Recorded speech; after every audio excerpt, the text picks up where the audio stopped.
लोकशाहीचा बुलंद आवाज, रिपब्लिकन वार्ता महाराष्ट्र। डॉक्टर संजय गायकवाड लिखित राजमाता जिजाऊ पुस्तकाचा त्रिभाषिक प्रकाशन सोहळा थाटात संपन्न। छत्रपती संभाजीनगर येथील नांदापूरक सभागृह मराठवाडा साहित्य परिषद येथे कल्पना विस्तार कमी आणि तथ्य जास्त ही उत्कृष्ट इतिहास लेखनाची लक्षणे असतात। डॉक्टर संजय गायकवाड लिखित राजमाता जिजाऊ हा ग्रंथ वाचताना त्याचा प्रत्यय येतो, असे प्रतिपादन इतिहास अभ्यासक शरद भिंगारे यांनी केले। इतिहास अभ्यासक डॉक्टर संजय गायकवाड लिखित राजमाता जिजाऊ या मराठी, हिंदी व इंग्रजी भाषेतील ग्रंथाचे प्रकाशन करण्यात आले।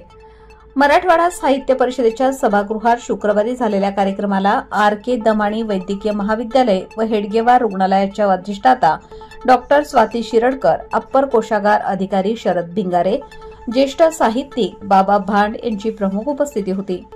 डॉक्टर संजय गायकवाड यांनी 3 भाषेत ग्रंथ लिहिताना शब्द सुद्धा जबाबदारीने वापरलेले आहेत। ज्याला ही साधना जमते त्यानेच लेखन करावे। ऐतिहासिक कागदपत्रांच्या आधाराने दंतकथा खोडत त्यांनी शिवरायांच्या जडणघडणीत असलेले राजमाता जिजाऊंचे योगदान उत्तमरित्या मांडले आहे। पुस्तकाच्या प्रत्येक पानांवर संस्कारक्षम गोष्ट सांगितली आहे। माणसाचे व्यक्तिमत्व, कुटुंबाचा वारसा आणि संगोपनाने घडते। छत्रपती शिवाजी महाराजांसारखे व्यक्तिमत्व घडवण्यात जिजाऊंचे योगदान अनन्यसाधारण आहे। हीच गोष्ट अभ्यासपूर्वक आणि उत्तम शैलीत सांगणारे पुस्तक आहे, असे भिंगारे म्हणाले। ज्ञानाचा स्रोत ग्रंथ असतात। कोणत्याही क्षेत्रात सर्वोच्च यश गाठायचे असेल तर उत्तम मार्ग पुस्तके दाखवतात। साकेत प्रकाशनाच्या 50 वर्षाच्या वाटचालीत पहिल्यांदाच मराठी, हिंदी आणि इंग्रजी या 3 भाषात पुस्तक प्रकाशित होत असल्याचा आनंद आहे, असेही भांड म्हणाले।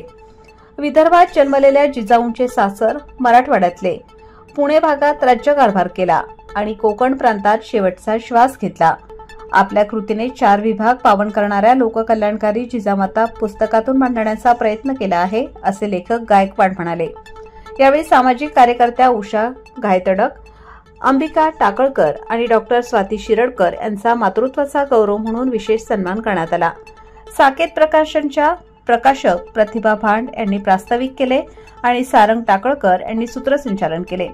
उद्योजक मानसिंग पवार, मराठवाडा साहित्य परिषदेचे अध्यक्ष कौतिकराव ठाले पाटील, साहित्यिक डॉक्टर ऋषिकेश कांबळे, माजी शिक्षणाधिकारी एम.के. देशमुख, कैलास अतकरे, डॉक्टर रवींद्र बनसोड, प्राध्यापक चंद्रकांत भराट, प्राचार्य पी.एम. डहाके, डॉक्टर रामचंद्र काळुंखे, प्रेरणादायी व्याख्याते प्राध्यापक Manoj Mokase, doctor Dattatray Dumbare, Subhash Patil Nikam, doctor Sanjay Shinde, doctor Kailas Ingale, doctor Shivaji Huse, doctor Vishal Tayde, प्राध्यापक यशवंत चव्हाण, प्राध्यापक अभिजित पेशकर, प्राध्यापक आकाश सोळुंके, प्राध्यापक विजय थोरात, प्राध्यापक प्रवीण महाजन, नाना लहाने, प्राध्यापक J S. Patil, doctor G U. Pawar, doctor Seema Kashid, doctor Vilas Tayde, Meena Thokal आदींची उपस्थिती होती। या प्रकाशन सोहळ्याचे वैशिष्ट्य म्हणजे मसापचे सभागृह गर्दीने ओतप्रोत भरले होते। रसिकांची गर्दी सर्व साहित्यिकांच्या आनंदाचा आणि चर्चेचा प्रमुख विषय ठरली। रिपब्लिकन वार्ता महाराष्ट्र प्रतिनिधी Milind Kumar Landge, Chhatrapati Sambhajinagar, Kannada. Subscribe now and press the bell icon. Never miss an update.